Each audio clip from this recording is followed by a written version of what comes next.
Hello and welcome to The Rundown, a podcast from PoliticsHome. I'm your host, Alain Tolhurst.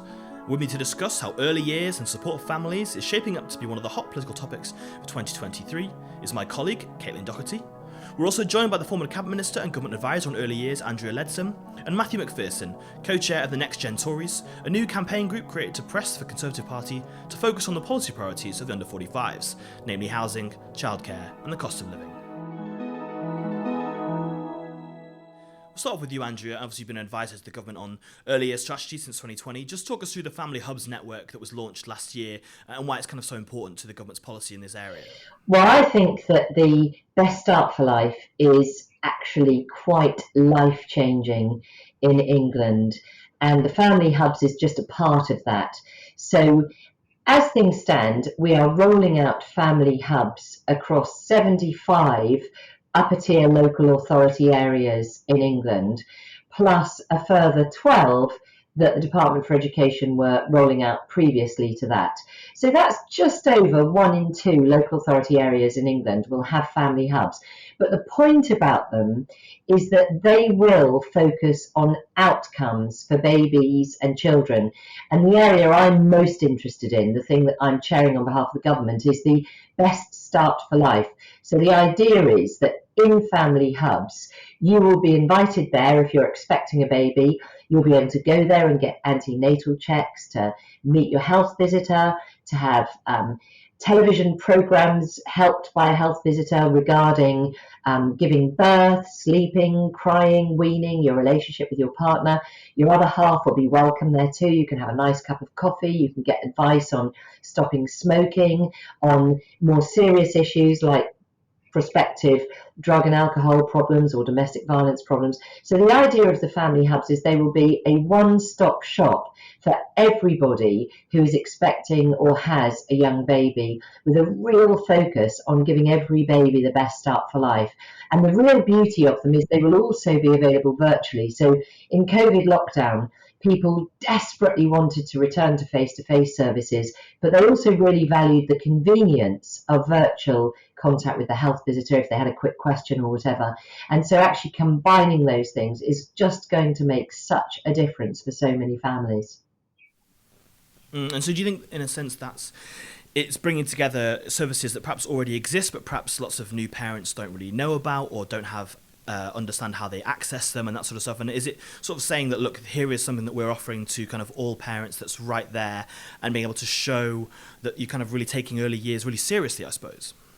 Exactly. So you're right, a lot of the services, so the critical universal services that every family needs are, of course, midwifery and health visiting. But also, many families need infant feeding support, particularly breastfeeding support, and they also need mental health support. And those are a real postcode lottery at the moment across England. They also need, where it's needed for them and their baby, safeguarding and also disability support. So those are the critical services, patchily available now in England, but going forward, they'll be universally available and available in every family hub. And you're exactly right that what we discovered in the research phase is that families said, well, I kind of knew that I needed a midwife or a health visitor, but I didn't really know what's the phone number, where do I go and see them, and so on. So a big part of this is making sure every single expectant person receives information on where they can access their Start for Life services, what they are, what the phone number is, what the address is to go there, what the virtual login is, etc., so that everybody knows where to go to seek help.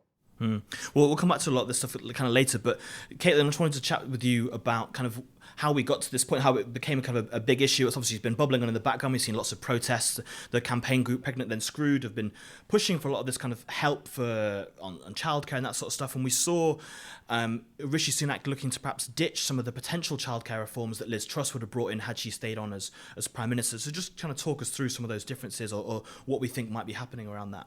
Yeah, over the last few months, like you said, this has been an issue that's been bubbling under for a while, but a lot of policy issues in relation to the economy at the moment keep coming back round to childcare. The government are talking about productivity, and then people are saying, well, if you help people with childcare and early years support, then we can get more people back into the workplace, etc., etc. So it's sort of become the new issue that everything is starting to move its focus around, and I imagine that we will keep doing so as we go through this year. You're right, we saw a report just after Christmas that Sunak was pushing back or possibly ditching, some of these childcare reform policies that we'd spoken about before. We've been looking at 30 hours of childcare could be extended to children between the ages of 2 and 4, whereas currently only parents who are on benefits are able to claim free childcare for children who are 2-year-olds. For most people, it comes in at the age of 3. The Department for Education have said that they've spent more than £20 billion over the last 5 years to support families with the cost of childcare, and the number of places available in England has remained stable since 2015. However, if you speak to anybody that is going through the childcare system or going through these early years processes at the moment, the same issues keep coming up. It's too expensive, it's difficult to get hold of, and as a result, it is impacting my work life. People are either taking fewer hours, or they're having to alter their job, or they're having to alter where they work. So this really does feel like it's a topic that's really coming into focus at the moment, and whether it will be the new sort of dividing line, we'll have to see. But there were a number of Conservative MPs who were really quite unhappy when we saw that report in the Telegraph just after Christmas about these reforms potentially being pushed back. So it certainly feels like there is some resistance to should Rishi Sunak ditch it entirely, he would face some resistance from his own backbenchers.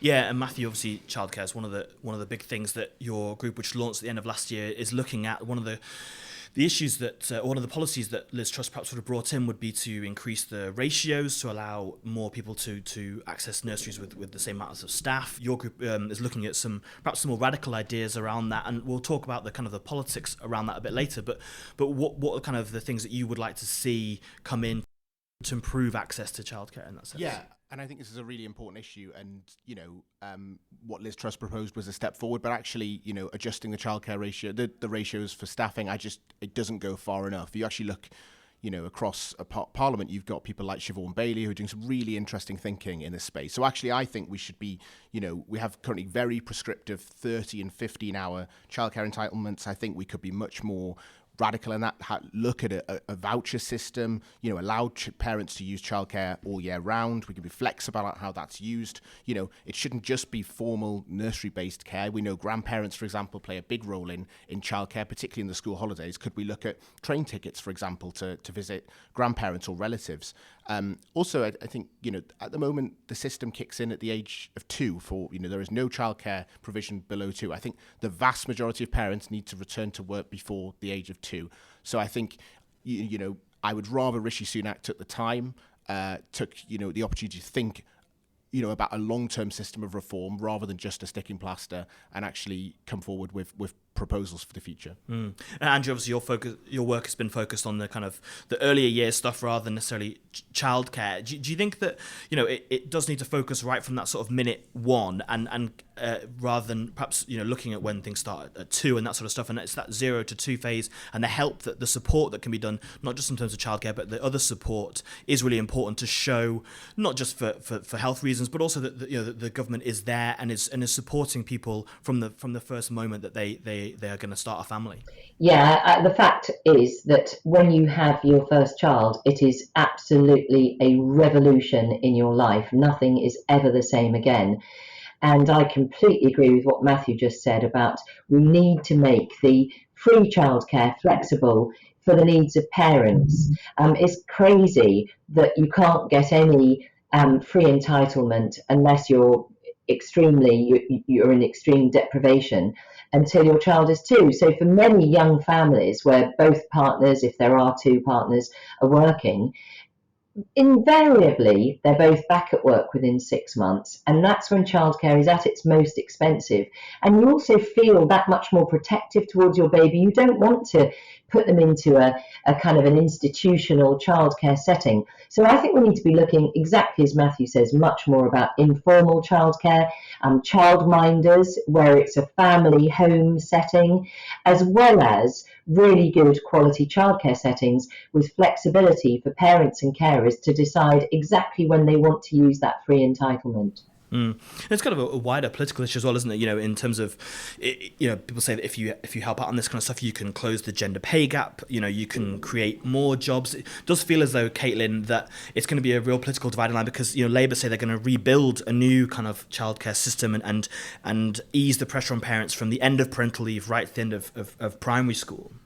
I mean, yeah, we're in a situation at the moment, certainly. The number of fathers taking time off when a baby is born has increased in the last few years thanks to shared parental leave. People tend to be splitting that time. But we do have that issue of a gender pay gap with people in their 30s and 40s where, I think it's fair to say for the moment, certainly more women take that time off than men do. So there is more to it apart from just helping people get their children into nursery. We've spoken about how a lot of the talk at the moment is around productivity and getting the economy moving again after this slump. And the fact of the matter is that, the more people are helped out with this, the more people will be able to get back into the economy and contributing and, splitting that time fairly. Yeah, Caitlin's exactly right on that. I mean, this isn't just about the very earliest bits of childcare, but it's also then about how do you get women who have taken some time off to be with their baby. Quite rightly, most women would wish to do that, even while there's shared parental leave. But then it's when you do want to attract them back into the workplace, what has the employer done to help them to stay sort of motivated? And some employers will say, well, look, we'll give you free childcare a day a month so that you can come in and keep in contact with your colleagues, stay up to speed with what the job entails. But of course, in a lot of places, they don't bother with that. So for many people, they just never properly get back into the workplace. So much talent goes by the wayside. So it seems to me that flexible working, but also making sure that businesses who want to keep all of that largely female talent put in place arrangements so that they can do that. Yeah, Andrew, when you and I spoke before, we talked about kind of the wider political issue of it and whether the Tories have got a problem with perhaps younger voters and young female voters. I looked up in 2019, amongst the 18 to 24-year-olds, women voted 65% Labour, 15% Tories, whereas men it was 46 and 28. Matthew, your group obviously is looking at kind of helping to get Tories, to more people to vote Tory who are younger. How important do you think this is to that, and what do you think the government needs to do to shift that dial, really? Childcare is a really, really important point, and part of our group is to say there's three key areas: so the cost of living, housing, and childcare. The cost of childcare at the moment is on average about £13,000 per child. That is astronomical. That's the equivalent of somebody sending their child to private school. I think it will be a dividing line at the next election, and fundamentally, I think government does need to come forward with some interesting proposals on this to appeal to the under 45s, to people who are who are younger, who previously people would the Conservative Party has never done particularly well with younger voters, but as people went into their 30s and 40s, they started voting Conservative, and there's that famous quote from Winston Churchill. But we see, the dividing line. The average age of voting Conservative is going up, and there are 3 million younger voters, people who are under 35, who would consider voting Conservative, who are currently not doing so. And there's a massive potential there for the party to unlock those votes, which will be crucial to winning elections, both the next election and elections in the future. Andrew, do you think that the things like the family hubs are definitely something that the Conservatives can, put on their pledge cards in 2024 and say this is what we're offering younger voters?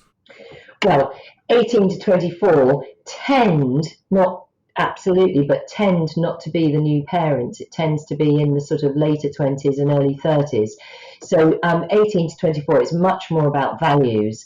And there I find it quite interesting, because when I go and talk to students at university, or indeed kids in sixth forms, they actually do have the Conservative values of kind of self-help and self-independence and not believing the world owes them a living and wanting to sort of make their own way. And yet somehow that doesn't translate into voting Conservative. And as Matthew says, that has long been a problem. But nevertheless, it's also true to say that as people do form relationships and start to think about having a family, that actually then the issues that really focus the mind is things like childcare and housing. Can you buy your own home? Can you make a secure place for your family? And that's where Conservatives really do need to focus. But I think there's another issue here, which is the whole climate change agenda. And I do again think Conservative governments successively have done so well in decarbonisation and tackling climate change. And I think that is an area that many young people, in fact, whenever I go to schools, it's usually the number one topic that's raised. I think that matters a lot for young people. So I think we should be trumpeting more what we're doing there. And I do think that has broad appeal to younger people in particular. Yeah, and I suppose there's kind of the green jobs agenda as well is linked to that. Do you think that perhaps the government need to do more to not just to actually tell everyone this is what they're doing and be a bit more brazen about the fact that it's a key issue, a key plank of a Conservative administration? Definitely. There's so many things. We get on with governing and we govern generally highly competently with a proper focus. I mean, we've got lowest unemployment that I think we've had since the 1970s, even after the pandemic, etc. Unemployment is still very low. But what we don't always do is to sort of trumpet the successes. And we also don't talk enough about aspiration. And, in my view, there is a huge opportunity for the UK to lead the world in tackling global climate change. And that means building millions of green jobs right across the UK. And we should talk about that ambition and make it a reality. So I think sometimes we undersell ourselves, particularly where young people are concerned. But coming back to the issue of childcare and early years, there's no doubt that when you do have your first baby, that is the overwhelming focus is my baby won't sleep, how do I get them to latch on? I've got mental health issues, or my partner is behaving very strangely, I'm worried about them. Those are the things that really impact people in that critical early period. And then it goes on to become an issue of childcare, affordability of childcare. And then it goes on to, is my employer flexible? Are they going to let me work hybrid work or work part-time whilst I raise my family? So we've just got to get behind some of those issues and start really trying to tackle them. Yeah, as someone who's got a 9-month-old baby at home, I can definitely attest to a lot of what you've just said there, Andrea. Caitlin? There was an interesting term you used there, Andrea, when you were talking about green jobs, and that was the aspiration to create green jobs and to get this sort of change underway. It's interesting because when I spoke to your co-founder, James Matthew, that was one thing he mentioned. He said that, Conservatives need to appeal to the idea of aspiration and the idea of wanting to change things and make things better. Talking more generally about what the Conservative Party need to do or might want to do heading into the next election, where do you think that word comes in, whether it be to do with green jobs or whether it be to do with childcare or the cost of living? Aspiration's really, really important, and it's aspiration around, for example, housing, aspiration around, building a good life for you and your family. And I think it's worth saying on the green jobs point that Andrea did fantastic work when she was business secretary in that area in particular. When we go into the next election, my view is that the Conservative Party needs to have a really clear message for young people, for the under 45s, about how we are delivering for them. And as Andrea says, sometimes we're not particularly good as a party at actually trumpeting that and saying, what the, particularly in those areas, and appealing to groups, not just appealing to our base, but also, to be more broadly. If you look now at the we won a huge majority at the last general election, but there are seats now, for example, to take one example, Battersea, it's my constituency, which the Conservative Party held with an 8,000 majority in 2015. It is now a rock-solid Labour seat, and that is a real issue in terms of going forward. So a message that appeals to the whole country. There is a huge potential for the party there to unlock new votes, and that is an aspirational message I think is really important. Not to sort of bring the tone down with two Tories on the podcast, but obviously, the party's been in government for nearly 13 years now, and the UK has some of the highest childcare costs in the world, according to the OECD. Parents spend 26% of their joint income on childcare costs, compared with 9% in other economically developed countries. There are lots of other policies being put forward. A universal childcare guarantee that the IPPR said, that would boost the economy by an extra £13 billion a year. Do you think that, Matthew, the government has to be a bit bolder in terms of this kind of stuff and actually, get their hands dirty and really kind of create some bolder thinking on this stuff? Absolutely, 100%. We do need to be bold, and that's why I would rather that the Prime Minister took time to think about some bold proposals on childcare, the ones that I set out previously, that I think are right, being much more flexible, being much more adaptable to what parents need. There's some really, really interesting ideas coming up on the Conservative backbenches that I would like to see taken forward, particularly in the area of childcare. So rather than rushing through proposals and the ones that Liz Truss put forward in the summer, taking the time, obviously. Prime Minister's been there for 3 months. It's all been about stability, absolutely rightly. And I think now and you saw that in his speech last week, that government needs to start thinking about what the future is and what how it's going to change the country for the better. Andrea, within Parliament, obviously the work that goes on. I wondered whether you thought there was any space for perhaps some cross-party work on this. There's lots of people in all parties that are focused on early years, and although I've talked about it being a political dividing line, it doesn't have to necessarily be a big political issue because it's a thing that affects people, everyone across the country. Do you think there's kind of space for some cross-party work on this? Perhaps take some of the heat out of it and look at those kind of different views from other parties as well? Definitely. In fact, in the research phase of the Best Start for Life work, which ran from July 2020 to March 21 when we launched the vision, I did actually have a cross-party, cross-house advisory group of MPs and peers, all of whom are totally committed to the Best Start for Life for every baby. And so, people like Frank Field and Sharon Hodgson, people who've been really long committed to this. So yeah, I totally agree. In terms of childcare, I think there will be different nuances. I understand Labour are sort of looking at free universal childcare, but they're not necessarily looking at quality and ratios and so on. And the reality is that you can either look at childcare as an opportunity to get women back into the workplace, which is an entirely honourable approach, but you also have to look at giving every baby the best start for life and simply kind of institutionalising babies in places that are hard pushed, hard pressed with lower qualified nursery nurses who are perhaps less motivated, etc., or overburdened is definitely not the answer. So actually, it does require a double focus. And in fact, before Tessa Gerald sadly died, she and I had a good conversation about that when she set up Sure Starts 25 years ago. It was all about better outcomes for babies. But in the years that followed, it became much more about getting women back into work. And in a way, that's why I think Sure Starts lost their way. And so families with their very specific focus on the outcomes for babies and children will actually be, if you like, a second generation. But coming back to your original question, definitely there is, and I hope will continue to be cross-party support for this. Interesting.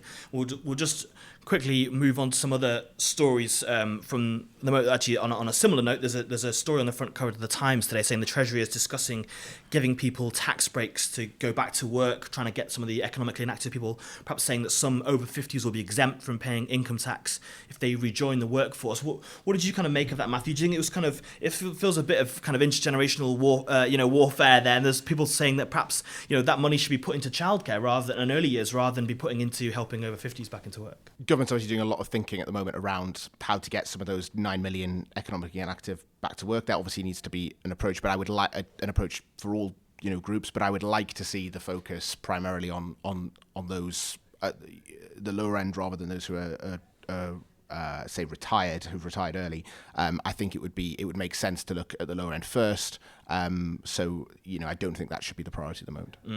Andrea, I just wanted to ask you, when I spoke to you last month, I was talking about, there was amongst some MPs saying they were going to step aside and not run in the next election. You were very much, in favour of sticking around and seeing through all of your early year stuff, seeing all the family hubs come to fruition. Ken Clarke, former Cabinet Minister, said that perhaps the Conservatives need a rest and Labour should have a turn at government. When I had Robert Buckland on the podcast last month, he said that people are mad to think that and you eat dirt in opposition. I just wondered what you kind of made of those. Do the Tories need a period in opposition? Definitely not. I mean, that is the thing, frightens the life out of me, to be honest. I know that Keir Starmer does a very good impression of someone who's very boring, but that don't read into that the fact that he might be halfway competent. And certainly on the Labour benches, there are some really unreconstructed communists there who think that the state should own the means of growth and that they should then allocate out according to the just desserts. And I mean, I have never been tempted to submit our economy to another Labour government. You know, I grew up, my parents had a furniture shop, and at the time, the self-employed were paying 98% super tax on their final, that was their marginal final tax rate. And, you know, I do not believe that Labour has the answers at all. You know, they fail to accept that actually, in the end, it is free market economics have won the argument again and again and again. And it's only when people get tired of a government that they toy with trying something different. And I think one term of Labour and we would absolutely live to regret it. Okay, so we can definitely put you in the no column then on the I opposition. I think I can absolutely confidently say I'd be a no thanks to a period of rest. But thanks for asking. Yeah, well, and Caitlin, just finally, obviously, the other big story of the week is strikes. As we talk now on Thursday afternoon, there's been more talks between the government and various unions. They don't seem to have been going particularly well. Can you just talk us through sort of where we are now and kind of where we are going on to the next couple of weeks, do you think? Yeah, so this week, the ministers and officials have been engaged in talks with unions again for the first time since Christmas. Obviously, we've been having strikes for a number of weeks now, not quite rolling, but, you know, we've got used to this idea of, you know, one week the nurses might be on strike and then the next week it's the trains, etc., etc. The next big strikes due next week are the nurses. Nurses are due to go out for 2 days next week as we speak. And yeah, it seems like Health Secretary Steve Barclay and Transport Secretary Mark Harper have been re-engaging with the unions, and ultimately it does seem to still be coming down to this issue of pay. There are other workforce issues, you know, relating to on the trains. There's been a lot of talk about staff being reduced, and in the NHS there's been some talk of efficiencies and things like that. But ultimately, with inflation and the cost of living going up, the main thing that seems to be settling these strikes at the moment is the pay deals. And, you know, whether we might come to some form of compromise in the next few weeks, it remains to be seen. I think, having done a lot of reporting on the strikes this week, I'd say that things seem more they seem friendlier this week than they did before Christmas. It's less two sides butting heads and more two sides with different views are at least now sitting in a room together, which does feel like quite an improvement. Whether we'll see the next round of strikes called off still remains to be seen, but it does certainly feel like there are some constructive conversations going on in certain areas, but obviously it remains to be seen whether money can be released for those certain pay rises, because obviously money's got to come from somewhere, and one of the government's big concerns at the moment is obviously cost of living, keeping public spending down and tightening those purse strings.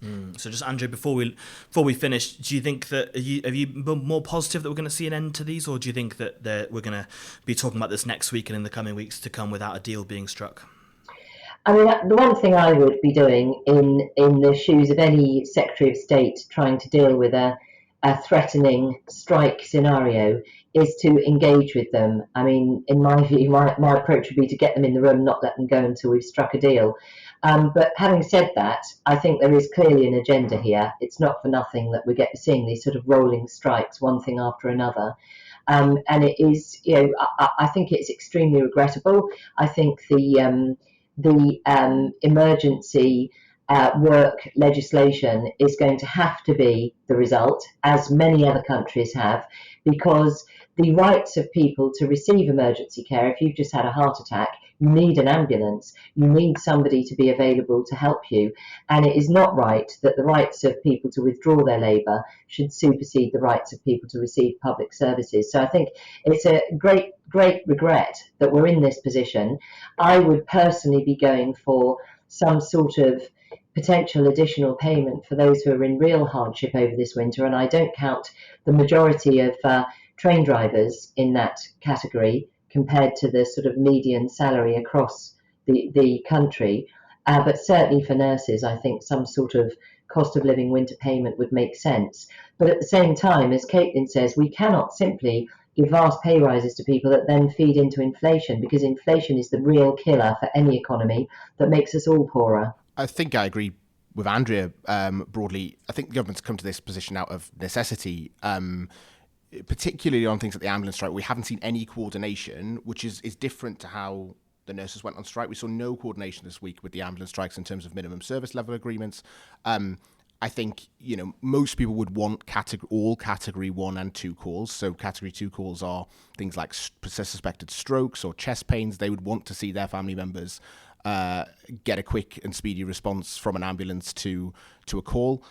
So I think, unfortunately, the government has come to this out of a necessity, and it's not a position I think any of us would want to end up in.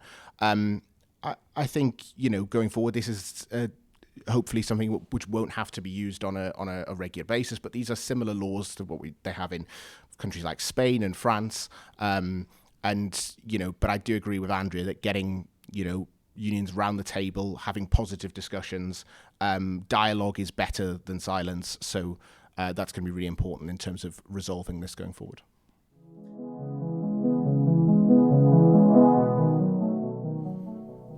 That's all we've got time for this week, but you can read all the latest on the big stories from Westminster at PoliticsHome.com and keep right up to date by subscribing to our 7-day-a-week newsletters by clicking on the link in the top right-hand corner of the website.